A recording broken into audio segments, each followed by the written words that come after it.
of the year is upon us and all the big name games have come and gone. The holidays are rapidly approaching and that means there's only a few games left to cover. Released on November 16th by Gaijin Entertainment and Activision for the Xbox 360 and PlayStation 3, Apache Air Assault brings the helicopter simulation genre to the latest generation of consoles. But the thing I have to keep reminding myself is that this is indeed a simulator.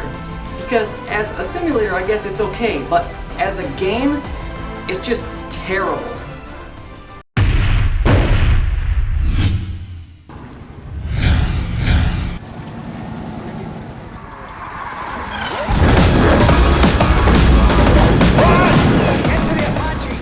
I actually don't have any idea what the story in this game is about, as it's not really presented to you.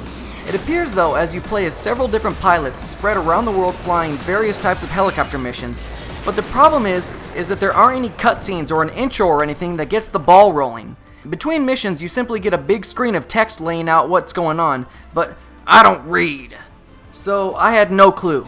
Come on Activision, I know you have enough money to give us some freaking cutscenes to help tell a story.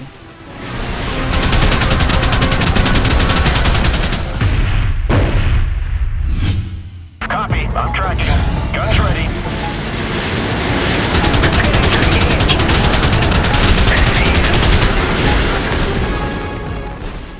Apache Air Assault's campaign is spread out over 16 missions that should each take you between 10 and 20 minutes, unless the game's broken mechanics or your lack of skill at flying a helicopter put you in a situation to fail over and over.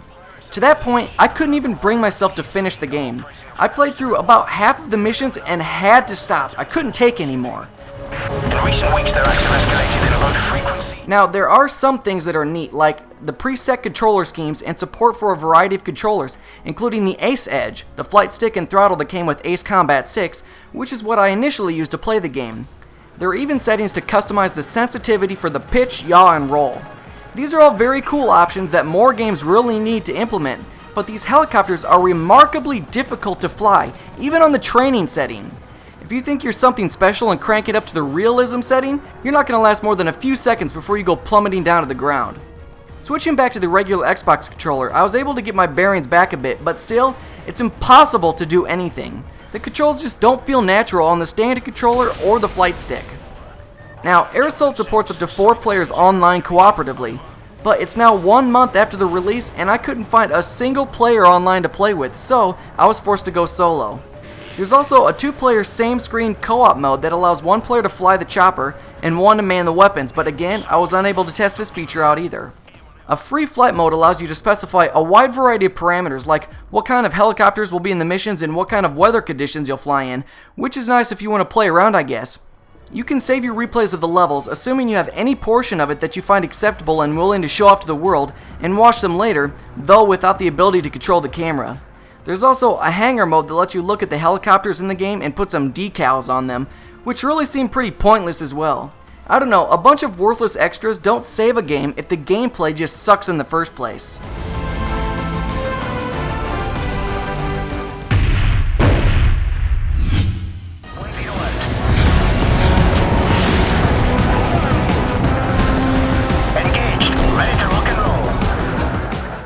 As I said earlier, I have to keep reminding myself that this is a simulator and not really a game. It's quite realistic except for the fact that you carry like 40 missiles and they auto-reload shortly thereafter. There are only a couple types of Apaches that you'll fly during the missions, and the free flight allows you to get in the cockpit of a Russian Hind. And there's only a few types of weapons as well, including a homing missile, standard ground-to-air and air-to-air missiles, flares, and a cannon. You can also enter the gunner seat if you put the chopper into an auto hover mode so that you can turn on heat vision and take out some infantry, but even that's tough to control.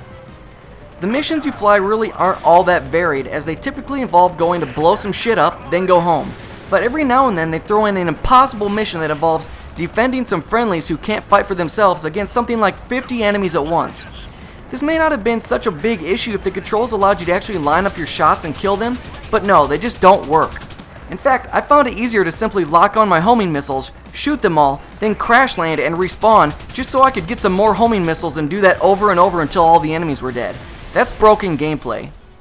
During your missions, waypoint indicators will point you in the direction of your next objective all the way until the end where you're supposed to land, at which point there's no longer markers and you have to look around and find the spot you're supposed to land at. And don't even get me started on how freaking hard it is to land these fuckers. There are also no save spots, which is really annoying, as every now and then you'll be 20 minutes into your mission after barely surviving and completing several mission objectives, only to crash while landing the damn chopper and have to start the whole damn mission over again. This game is just not fun, period.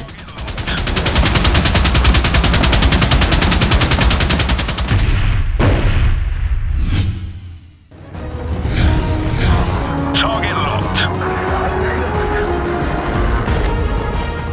I think probably the only thing I enjoyed about Apache Air Assault was the soundtrack. At least it made me want to kick some ass. Too bad the game mechanics prevented me from doing so. The graphics are very simplistic and certainly don't utilize what power the modern consoles are capable of putting out, and the few cutscenes that are actually in the game are some of the worst I've ever seen. The sound effects are realistic and the voice acting of the pilots and the people giving you orders over the radio are pretty good though.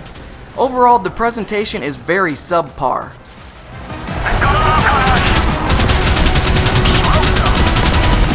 Scanning perimeter for possible targets.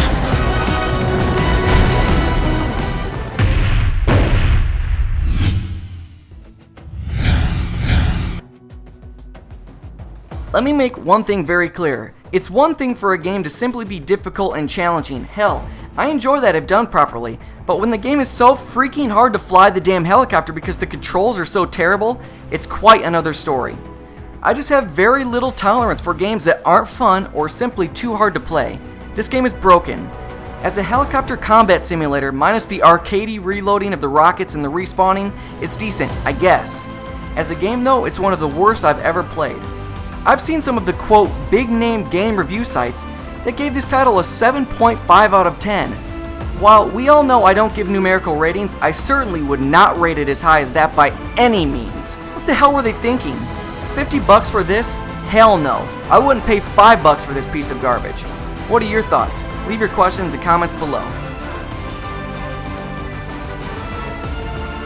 Check out the full write-up and screenshots over at zeitgeistgamereview.com. Stay up to date by following me on Twitter and Facebook, and make sure to check out all of the other great gaming entertainment on the Game Station. Don't forget to subscribe and press the thumbs up button. Thanks for watching.